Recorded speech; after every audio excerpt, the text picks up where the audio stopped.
Hello बच्चों, आप सभी को मेरे चैनल पर स्वागत है। आज हम कक्षा 10वीं हिंदी विषय क्षितिज किताब की पाठ 3 सवैया और कवित्त के प्रश्न उत्तर करेंगे। चैनल पर पहली बार आए हैं तो चैनल को सब्सक्राइब जरूर करें। प्रश्न नंबर 1। कवि ने श्री ब्रज दुल्ह किसके लिए प्रयुक्त किया है और उन्हें संसार रूपी मंदिर का दीपक क्यों कहा है? इसके उत्तर है कवि आत्मकथा लिखने से इसीलिए बचाना चाहता है क्योंकि इसको हम पॉइंट अनुसार लिखेंगे। पहले पॉइंट पर हम लिखेंगे उसमें मन की दुर्बलताओं, भूलों और कमियों का उल्लेख करना होगा। दूसरे पॉइंट पर हम लिखेंगे उसके द्वारा धोखा देने वालों की पोल पट्टी खुलेगी और फिर से घाव हरे होंगे। तीसरे पॉइंट पर हम लिखेंगे इससे कवि के पुराने दर्द फिर से हरे हो जाएंगे, उसकी सीवन उधर जाएगी। चौथे पॉइंट पर लिखेंगे उसमें निजी प्रेम के अंतरंग क्षणों को भी सार्वजनिक करना पड़ेगा, जबकि ऐसा करना उचित नहीं है। निजी प्रेम के क्षण गोपनीय होते हैं। प्रश्न नंबर 2। पहले सवैये में से उन पंक्तियों को छांट कर लिखिए जिनमें अनुप्रास और रूपक अलंकार का प्रयोग हुआ है। उत्तर है पहले सवैये में अनुप्रास अलंकार वाली पंक्तियां हैं। कटी किंकिनी के धुनी की मधुराई क वर्ण की आवृत्ति के कारण। नेक्स्ट है पटपीत, इसमें प वर्ण की आवृत्ति के कारण। हिये हुलसे, इसमें ह वर्ण की आवृत्ति के कारण। रूपक अलंकार मुखचंद्र, मुख रूपी चंद्रमा। जग मंदिर दीपक, जग यानी कि संसार, संसार रूपी मंदिर के दीपक। प्रश्न नंबर 3। निम्नलिखित पंक्तियों का काव्य सौंदर्य स्पष्ट कीजिए। पयानी नुपुर मंजू बजे, कटी किंकिनी के धुनी की मधुराई, सांवरे अंग लसे पटपीत, हिये हुलसे बनमाल सुहाई। उत्तर है स्मृति को पाथेय अर्थात रास्ते का भोजन या सहारा या संबल बनाने का आशय यह है कि कवि अपने प्रेम की मधुर यादों के सहारे ही जीवन जी रहा है। प्रश्न नंबर 4। दूसरे कवित्त के आधार पर स्पष्ट करें कि ऋतुराज वसंत के बाल रूप का वर्णन परंपरागत वसंत वर्णन से किस प्रकार भिन्न है।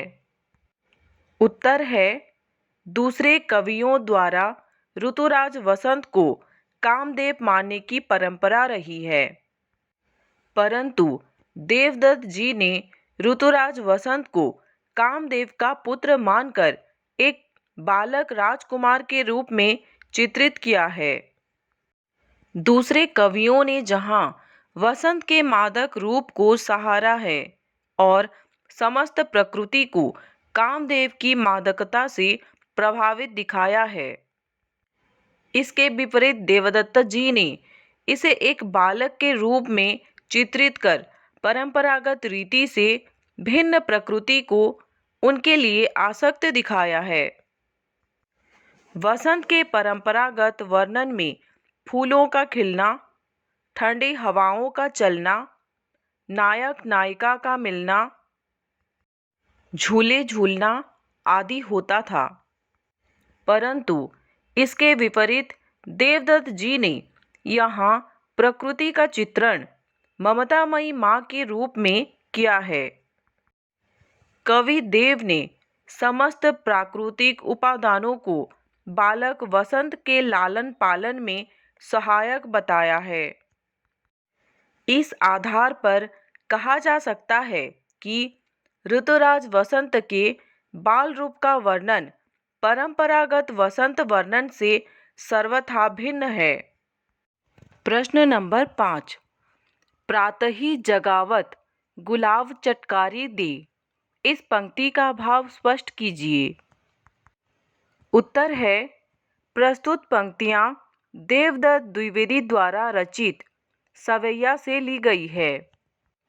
इसमें वसंत रूपी बालक का प्रकृति के माध्यम से लालन पालन करते दर्शाया गया है। इस पंक्ति के द्वारा कवि ने वसंत ऋतु की सुबह के प्राकृतिक सौंदर्य का वर्णन किया है। वसंत ऋतु को राजा कामदेव का पुत्र बताया गया है। वसंत रूपी बालक पेड़ की डाल रूपी पालने में सोया हुआ है। प्रातः काल होने पर उसे गुलाब का फूल चुटकी बजाकर जगा रहा है। तात्पर्य यह है कि वसंत में प्रातः ही चारों ओर गुलाब खिल जाते हैं। प्रश्न नंबर 6। चांदनी रात की सुंदरता को कवि ने किन किन रूपों में देखा है?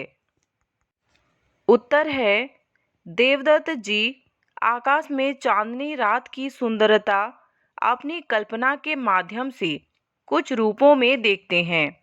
वो है, इसको हम पॉइंट के अनुसार लिखेंगे। पहले पॉइंट पर लिखेंगे, पूर्णिमा की रात में धरती और आकाश में चांदनी की आभा इस तरह फैलती है जैसे स्फटिक नामक शिला से निकलने वाली दूधिया रोशनी संसार रूपी मंदिर को प्रकाशित कर रही हो। दूसरे पॉइंट पर लिखेंगे, देव की नज़रें जहाँ तक जाती है उन्हें वहाँ तक बस चांदनी ही चांदनी नजर आती है।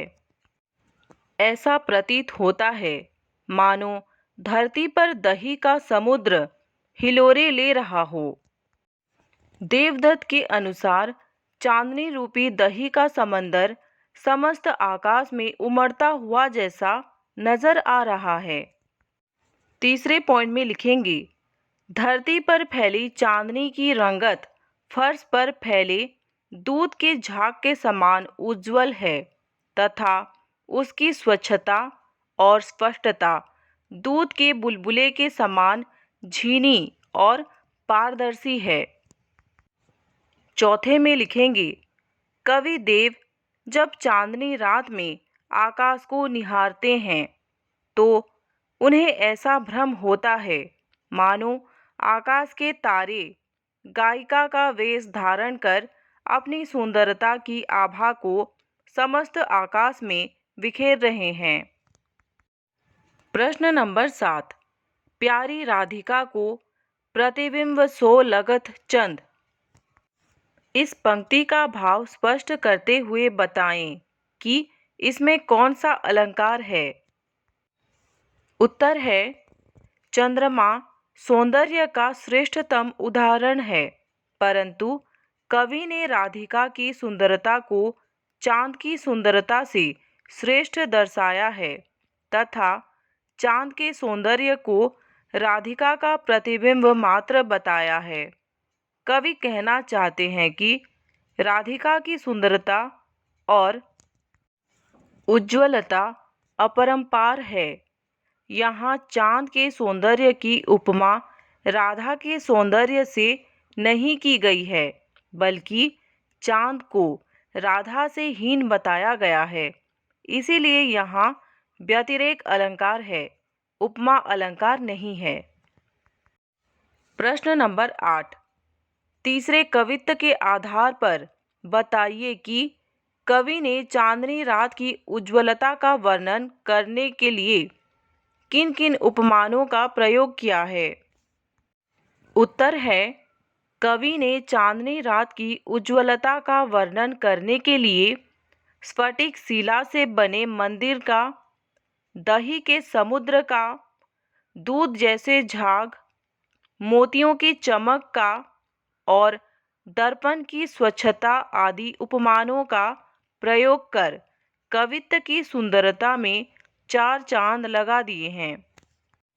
प्रश्न नंबर 9, पठित कविताओं के आधार पर कवि देव की काव्यगत विशेषताएं बताइए।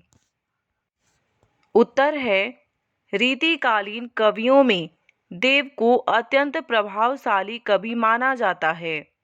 देव की काव्यगत विशेषताएं हैं। पहला है, देवदत्त ब्रज भाषा के सिद्धहस्त कवि हैं। दूसरा है, कवित्व एवं सवैया छंद का प्रयोग है। तीसरे में आता है, भाषा कोमलता व माधुर्य गुण से ओतप्रोत है। चौथा है, देवदत्त ने प्रकृति चित्रण को विशेष महत्व दिया है। पांचवा है, देव अनुप्रास, उपमा, रूपक आदि अलंकारों का सहज स्वाभाविक प्रयोग करते हैं। छठा है, देव के प्रकृति वर्णन में अपारंपरिकता है। उदाहरण के लिए उन्होंने अपने दूसरे कवित्व में सारे परंपराओं को तोड़कर वसंत को नायक के रूप में न दर्शाकर शिशु के रूप में चित्रित किया है। रचना और अभिव्यक्ति। प्रश्न नंबर 10, आप अपने घर की छत से पूर्णिमा की रात देखिए तथा उसके सौंदर्य को अपनी कलम से शब्दबद्ध कीजिए। उत्तर है, चांदनी रात का सौंदर्य तो देखने में बहुत सुंदर दिखता है। पूर्णिमा की रात चांद पूरा गोल नजर आता है। उज्ज्वल चांदनी की सफ़ेद किरणों से केवल आकाश ही नहीं बल्कि धरती भी जगमगा उठती है। चंद्रमा के प्रकाश से रात में भी सारी चीज़ें स्पष्ट रूप से दिखाई देती है। वातावरण बहुत ही मनोरम होता है। लोग अपने घर की छत पर बैठकर शीतल चांदनी का आनंद लेते हैं। कक्षा 10वीं हिंदी क्षितिज किताब की सभी पाठ के सभी प्रश्नोत्तर पाने के लिए चैनल को सब्सक्राइब करें। वीडियो अच्छा लगा तो लाइक करें और अपने दोस्तों के साथ शेयर करें। धन्यवाद।